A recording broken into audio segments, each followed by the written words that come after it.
Assalamualaikum warahmatullahi wabarakatuh. Pada pertemuan yang pertama ini, saya akan menjelaskan berkaitan dengan ruang lingkup investasi dan pasar modal. Setelah mempelajari modul ini, mahasiswa diharapkan mampu pertama, yaitu memahami mengenai konsep dan tujuan investasi. Kemudian yang kedua, bagaimana tahapan proses investasi. Dan ketiga, instrumen investasi aset finansial. Keempat, pemahaman yang berkaitan ruang lingkup pasar modal. Dan yang kelima adalah bentuk pasar.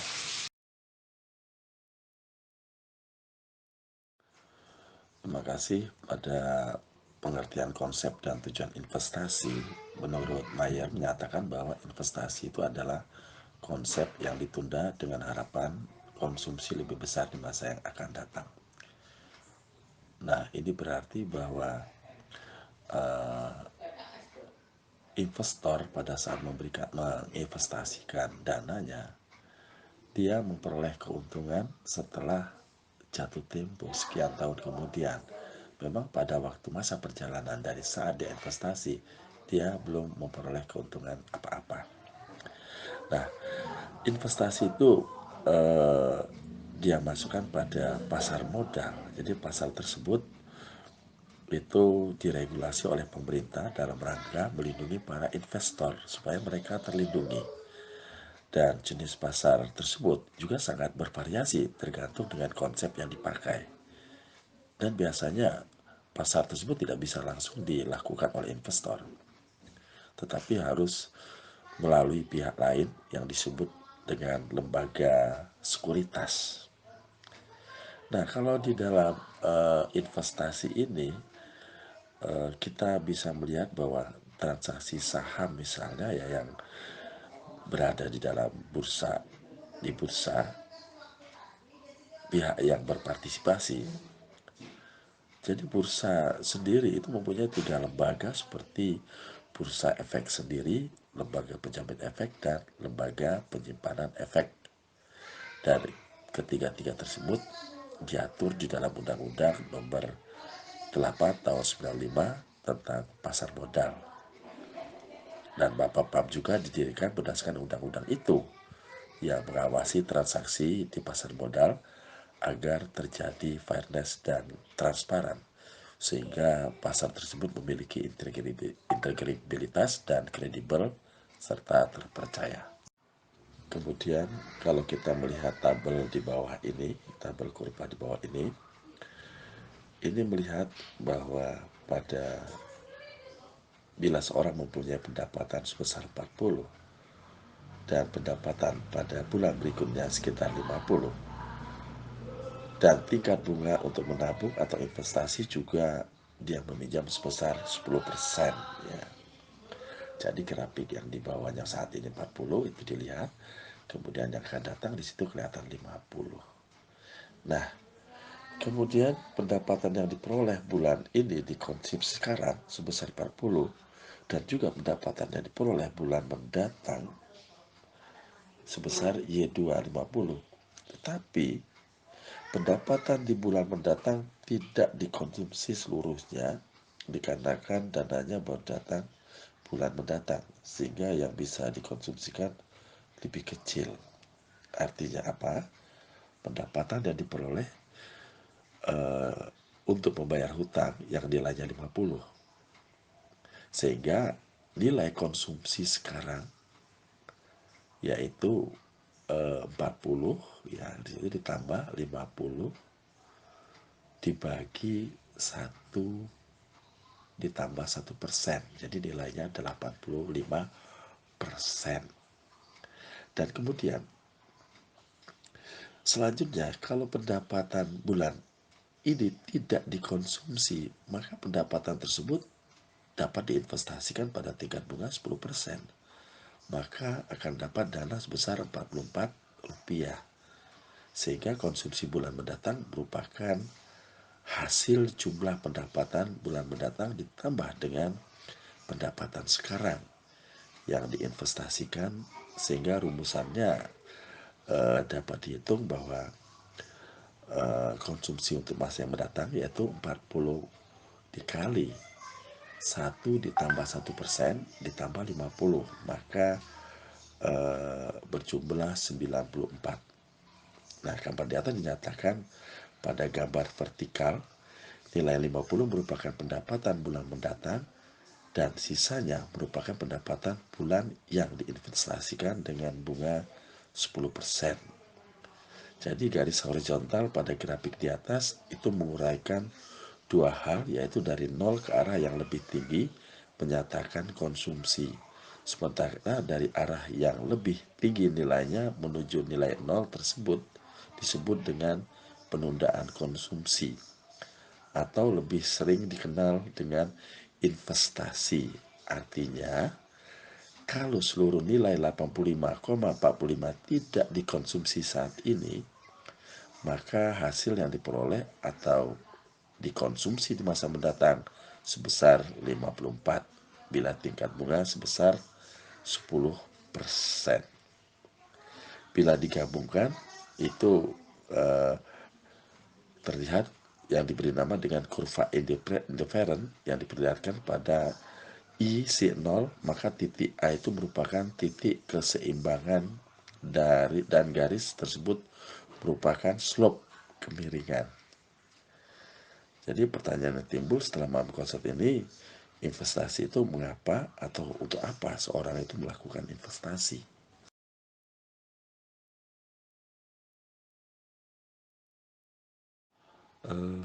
Mengapa orang atau perusahaan itu melakukan investasi? Di sini ada 3 hal yang memang perlu diperhatikan. Pertama yaitu melakukan proteksi atas aset kenaikan harga-harga atau inflasi.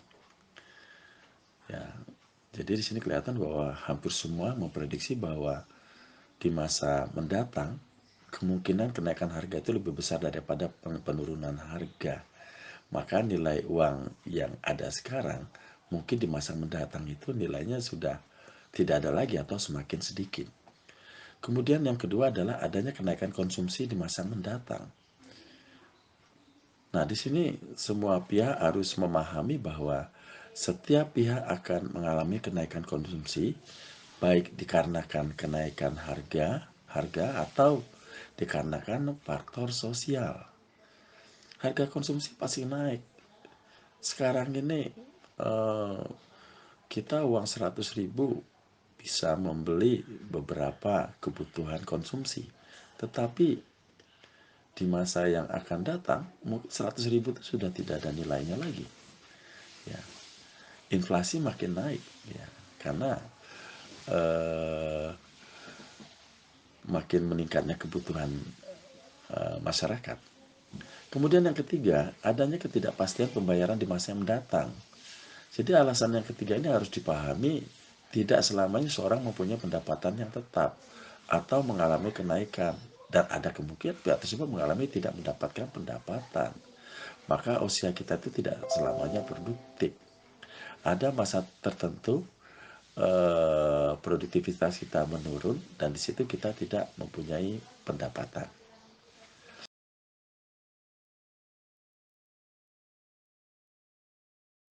Kedua, yaitu tahapan dan proses investasi. Ada 4 tahapan yang harus dilakukan pihak tertentu untuk membuat proses investasi dengan baik.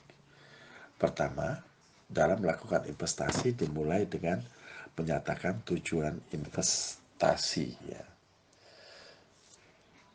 Nah, pemahaman tujuan ini sangat diperlukan agar apa? Agar tahu tujuan akhir dari dana yang dibutuhkan. Di dalam tahapan ini sebenarnya menyatakan tolerir resiko yang harus diberikan investasi dalam berinvestasi. Jadi adapun tujuan investasi yang dimaksud yaitu dana yang dimiliki investor digunakan untuk apa? Adakah periode waktu yang harus dipenuhi atau dana tersebut? Adakah besaran dana tersebut harus dipenuhi? Adakah keinginan sendiri untuk investasi yang dilakukan tersebut? Misalnya, ini contoh ya. Contohnya investasi memiliki dana sebesar 100 juta. yang akan digunakan 2 tahun mendatang. Untuk uang kuliah, dalam kasus ini uang tersebut tidak dapat kurang dari 100 juta dan bisa lebih tinggi. Jadi oleh karena itu dana ini hanya dapat diinvestasikan dalam tempo 2 tahun dan dapat menghasilkan tingkat pengembalian yang tidak terlalu tinggi. Jadi berdasarkan data itu, maka aset alokasi juga perlu dipahami karena alokasi aset yang salah bisa menimbulkan hasil yang dicapai tidak berhasil.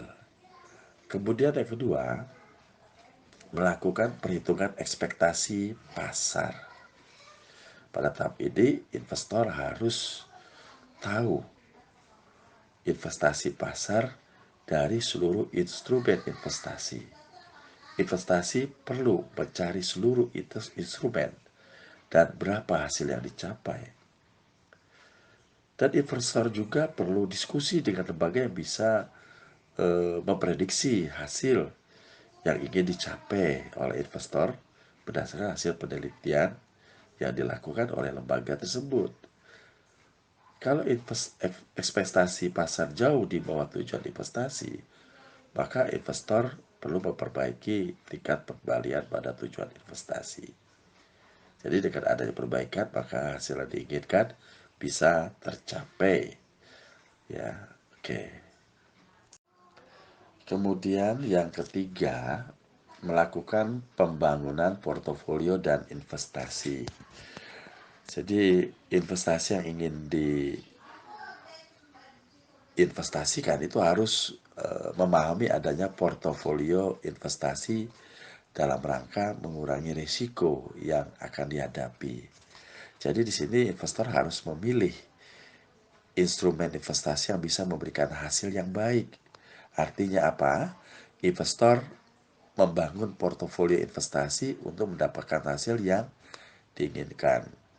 Kalau portofolio yang dibangun kelihatannya tidak bisa memenuhi hasil yang dicapai, maka investor harus kembali ke awal karena tujuan yang dibuat tidak sesuai dengan fakta instrumen investasi yang ada.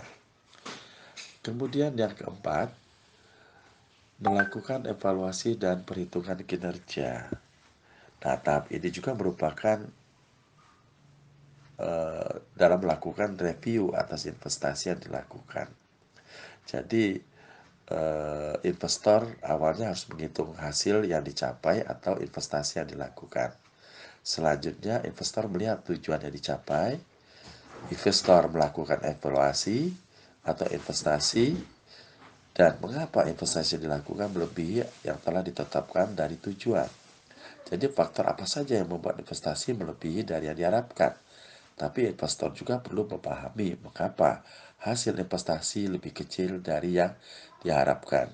Kejadian ini dapat dipengaruhi faktor lain yang tidak bisa dikelola investor yang mempengaruhi investasi.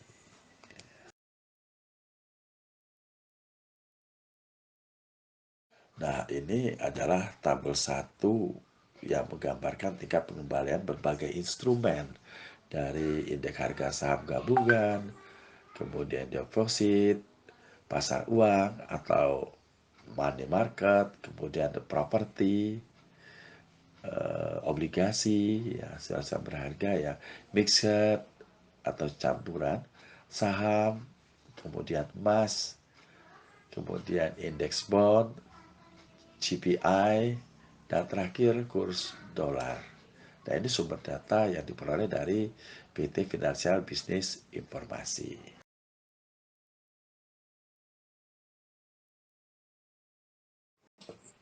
Berikut yaitu instrumen investasi hasil finansial. Jadi beberapa instrumen investasi ya.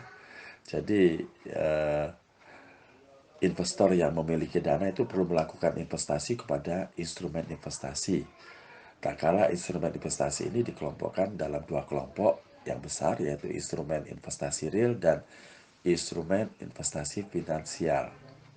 Kalau instrumen investasi real ini merupakan investasi kepada barang fisik seperti pembelian rumah, gedung, dan barang fisik tidak bergerak, serta barang fisik bergerak lainnya.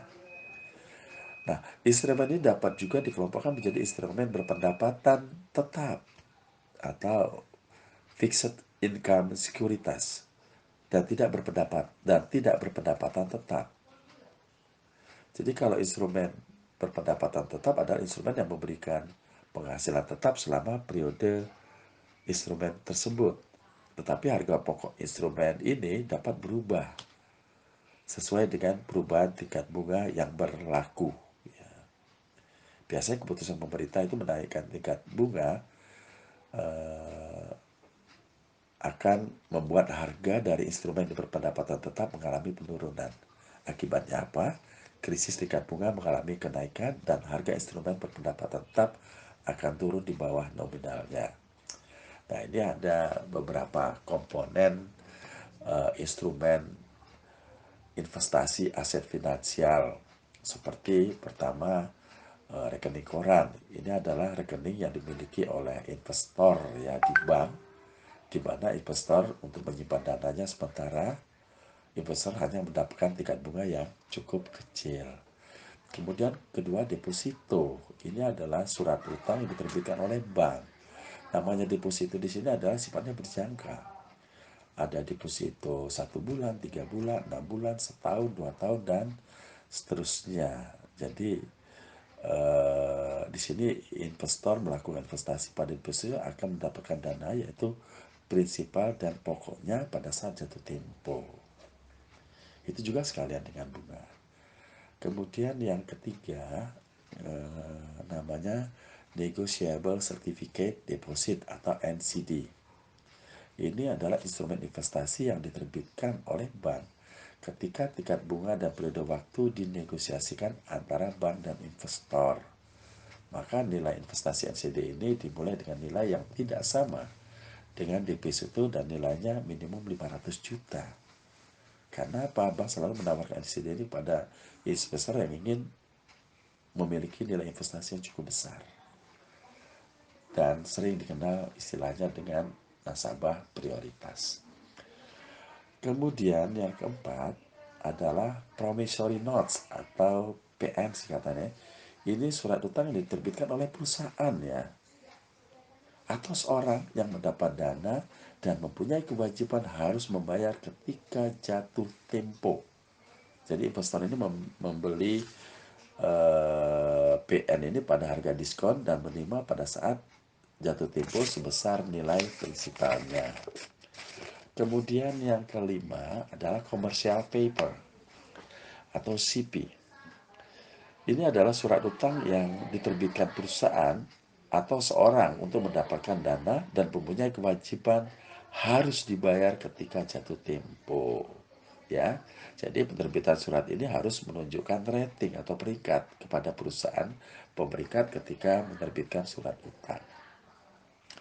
Kemudian yang keenam adalah Repurchase Agreement atau REPOS. Ini adalah sebuah instrumen investasi yang diterbitkan oleh penerbit untuk mendapatkan dana dari pihak pemilik dana. Tak kalah dana jaminan instrumen keuangan dan dibeli kembali oleh penerbit pada jatuh tempo. Dan jika tidak dibeli kembali, maka menjadi milik pembeli instrumen tersebut. Ya, itu ya. Kemudian yang ketujuh adalah Medium Terms Notes atau MTN. Ini surat utang yang diterbitkan oleh perusahaan uang periode di atas 1 tahun sampai dengan 5 tahun dan membayar bunga secara berkala. Dan yang ke-8 adalah obligasi. Obligasi ini adalah surat utang yang diterbitkan oleh perusahaan atau pemerintah dalam rangka mendapatkan dana dan adanya pembayaran bunga secara berkala yang dikenal dengan kupon dan mempunyai umur manakala penerbit harus membayar prinsipal pada saat jatuh tempo. Ya. Kemudian yang ke-9 adalah obligasi konversi, convertible bond. Ini obligasi yang pada periode tertentu dapat dikonversikan dengan saham dari penerbit obligasi tersebut. Jadi obligasi ini sama dengan obligasi biasa, tapi obligasi ini mempunyai opsi bagi pemiliknya untuk mengonversikan kepada saham penerbit dengan harga dan ketentuan yang telah disepakati pada awal sebelum obligasi itu diterbitkan. Kemudian yang ke-10, obligasi tukar atau exchangeable bond. Ini adalah sebuah obligasi konversi, tetapi konversi saham bukan kepada penerbit obligasi, melainkan kepada perusahaan afiliasi penerbit obligasi. Kemudian yang 11 adalah saham ya. Sahamnya adalah bukti kepemilikan atau perusahaan dan tidak mempunyai jatuh tempo serta tidak mempunyai hak mendapatkan pendapatan secara berkala. Kemudian yang ke-12 adalah reksadana. Ini adalah kumpulan dana dari investor yang diinvestasikan pada instrumen efek dan dikelola oleh manajer investasi. Kemudian yang ke-13 adalah opsi. Opsi itu merupakan hak yang dimiliki oleh pemegangnya untuk membeli atau menjual underlying aset pada harga tertentu untuk periode tertentu pula. Hal ini dapat dieksekusi dan juga tidak usah dieksekusi oleh pemegang opsi tersebut. Kemudian yang ke-14, waran ya. Ini adalah instrumen investasi yang mempunyai keharusan membeli saham perusahaan pada periode tertentu dan memiliki jatuh tempo. Yang ke-15 adalah right. Adalah hak yang harus dimiliki pemegang saham untuk membeli saham yang akan dikeluarkan perusahaan di mana perusahaan sedang melakukan right issue. Kemudian yang ke-16 adalah future. Ini adalah investasi yang diperdagangkan di bursa ketika pembeli berhak membeli atau menjual instrumen aset finansial atau komoditi pada harga tertentu dan periode tertentu. Yang ke-17 adalah forward. Ini adalah instrumen investasi yang dilaksanakan di luar bursa. Karena apa? Merupakan kesepakatan kedua belah pihak di mana pembeli dan penjual sepakat melakukan transaksi jual beli instrumen aset finansial atau komoditi pada harga tertentu dan pada periode tertentu. Kemudian yang ke-18 adalah swap. Ini adalah kesepakatan antara dua pihak melalui bank atau mempertukarkan arus kas yang dimiliki masing-masing sehingga masing-masing merasa diuntungkan dengan transaksi itu. Nah, dari instrumen investasi ini bisa Anda pelajari di dalam buku modul 1. Itu penjelasannya begitu terinci.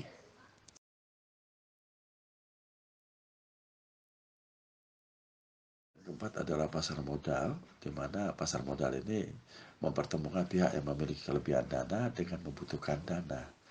Jadi pasar modal ini memfasilitasi jual beli sekuritas yang umumnya berumur lebih dari 1 tahun, seperti saham dan obligasi.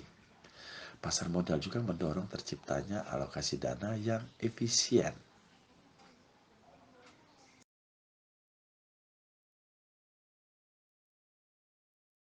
Dalam transaksi keuangan, dibedakan ke dalam 5 bentuk pasar. Satu yaitu pasar perdana atau primary market. Pada pasar ini penerbit dan instrumen keuangan melakukan penawaran langsung ke pemilik dana dengan bantuan perusahaan sekuritas atau broker. Yang kedua, pasar kedua atau secondary market, yaitu pasar tak kala investor melakukan transaksi dengan bantuan sekuritas di bursa atau Bursa Efek Indonesia, merupakan tempat atau pasar tempat investor dapat bertransaksi dan transaksi ini harus melalui investor sekuritas. Ketiga, yaitu pasar ketiga yang juga sering disebut dengan over the counter, manakala transaksi dilakukan di luar bursa dan transaksi tersebut masih membutuhkan atau melalui perusahaan sekuritas. Dan yang keempat, pasar keempat yaitu pasar ketika investor melakukan transaksi secara langsung dari investor ke investor supaya terjadi perpindahan kepemilikan dan tercatat adalah pembeli yang terakhir, maka transaksi ini harus dilaporkan ke bursa. Kemudian yang kelima, pasar kelima adalah pasar transaksi antar investor yang menggunakan teknologi informasi.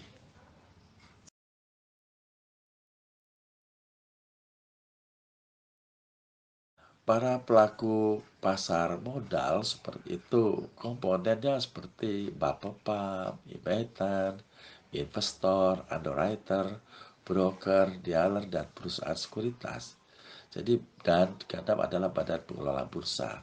Untuk pemahaman lebih lanjut dari pelaku pasar modal ini bisa Anda lihat dibaca di buku petunjuk pada modul ini.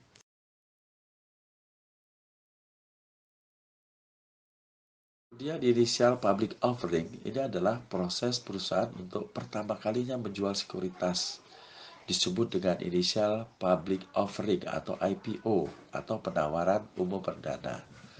Setelah sekuritas dijual, perusahaan di pasar perdana barulah kemudian sekuritas diperjualbelikan dan investor-investor di pasar sekunder. Transaksi yang dilakukan investor di pasar sekunder tidak akan memberikan tambahan dana lagi bagi perusahaan yang menerbitkan sekuritas atau emiten karena transaksi hanya terjadi antar investor, bukan dengan perusahaan.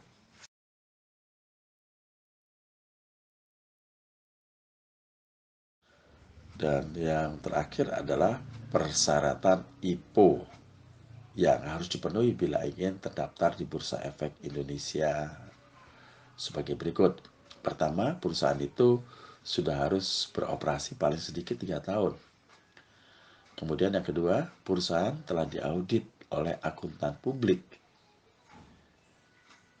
ya, dengan opini wajar tanpa syarat 2 tahun ya, dan audit perusahaan 1 tahun.